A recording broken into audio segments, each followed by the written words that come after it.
Ooh.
Lego Harry Potter walkthrough for SpaceUpGames.com, and this is the Horcrux and the Hand level, which is the final level in Year 6, and probably my favorite level of Year 6 of the game. I'm not sure yet, I haven't played the other 2 years yet, but I guess that doesn't really matter what I think, because this isn't a review. So, first thing to do, we'll obviously use Dumbledore to use the apparition spot to get over to the middle island so you can create the bridge, and then you have to use the Findo on this thing over here so you can get a torch. And then what you have to do with this torch is bring it over to the right and light the torch so you can put the torch that you have onto the spider, catch the spider on fire, and get rid of the vines, which will let you climb up the ladder.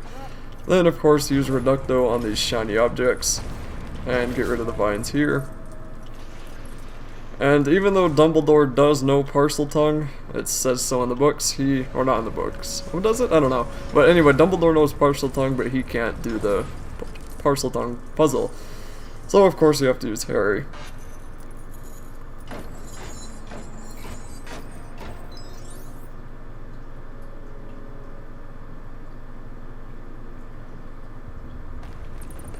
And walk down the crickety old steps, and there will be a mini puzzle, which isn't really a puzzle, but you just have to make the face of Voldemort, which is not really that hard. Just put it where you think they would go, where it makes the face and his snake.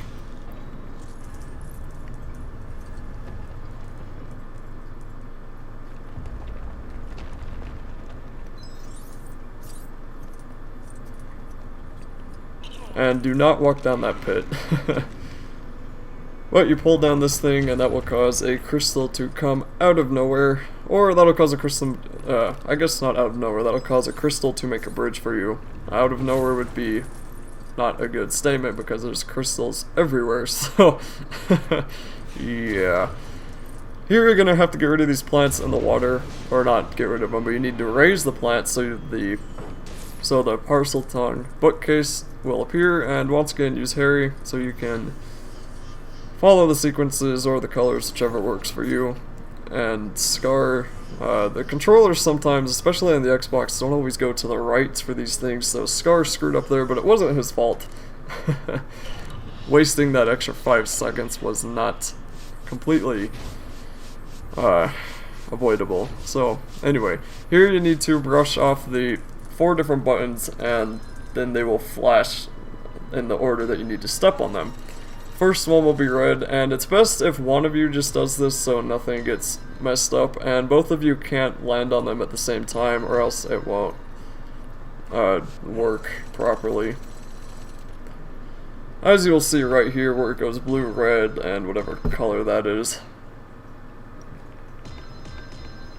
We were on them at the same time and then it just didn't work, so we had to step on one of them again, and then it said we got it wrong, so it reset it. And if both of you are doing it at the same time, make sure one of you is off before the other one goes on, but just to make things easier, only one of you should be doing it. And this is of course meaning that you're playing in co-op. If you're playing as single player, then whatever I said is completely irrelevant.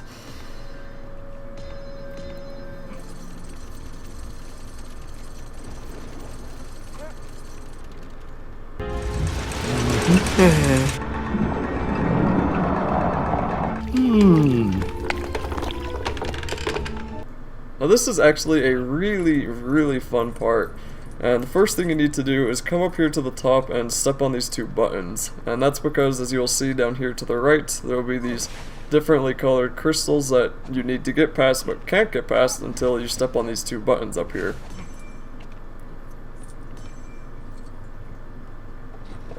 Then you go down to the first set of crystals, which is to the right, and pick up the water cooler, water maker, whatever it is. Whatever that thing is you always see in the random offices around houses, or not around houses, but those random, product offices, I guess.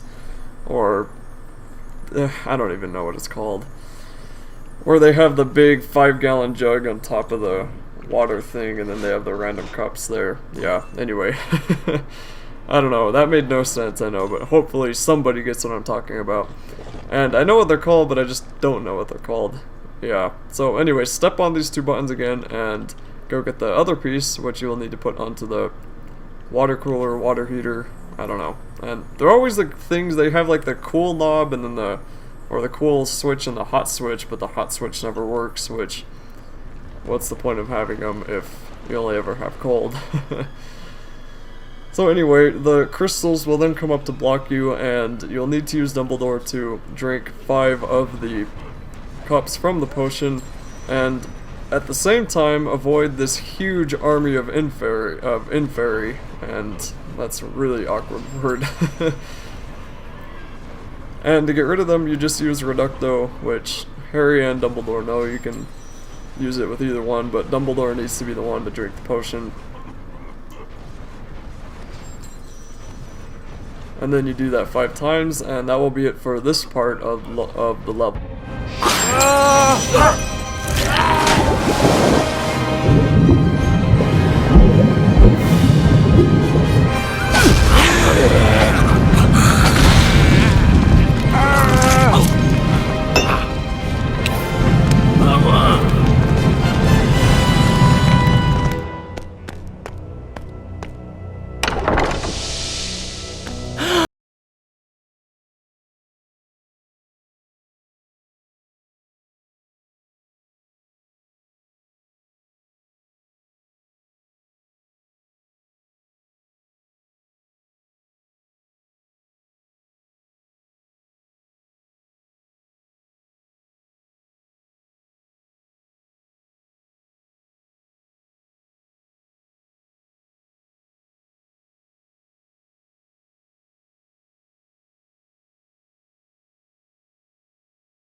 Only LEGO Harry Potter can make killing Dumbledore somewhat amusing.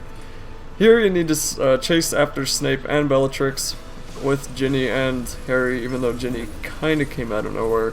Although at this point, for this level, the whole game, not the whole game, but the game seems better than, a little bit more accurate than the movies were. That's what I'm saying, because Greyback was with them when they killed, what's his name, Dumbledore, and Ginny was helping fight off the Death Eaters, even though it kind of bothered me in the 6th movie how they completely left out all the fighting of all the people in Hogwarts. But anyway, besides that, since this isn't really a review about a movie or anything, you just need to get rid of this fire here to the right, which is blocking your path, and then walk on down, and there will be a couple more things you have to do, which is to duel Snape. And if you want to keep the context of the movie right, I would recommend you do that with Harry Potter, but for some reason I got in there before Scar did, so I ended up fighting Snape as Ginny.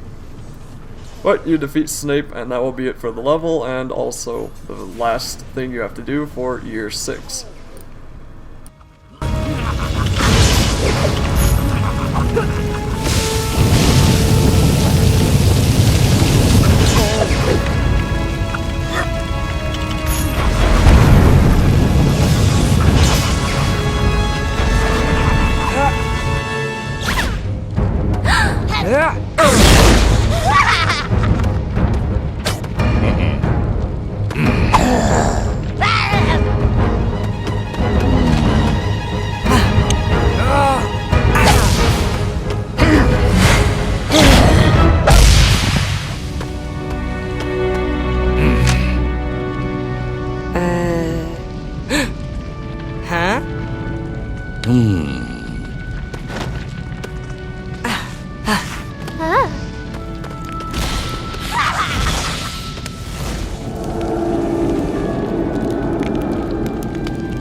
Huh?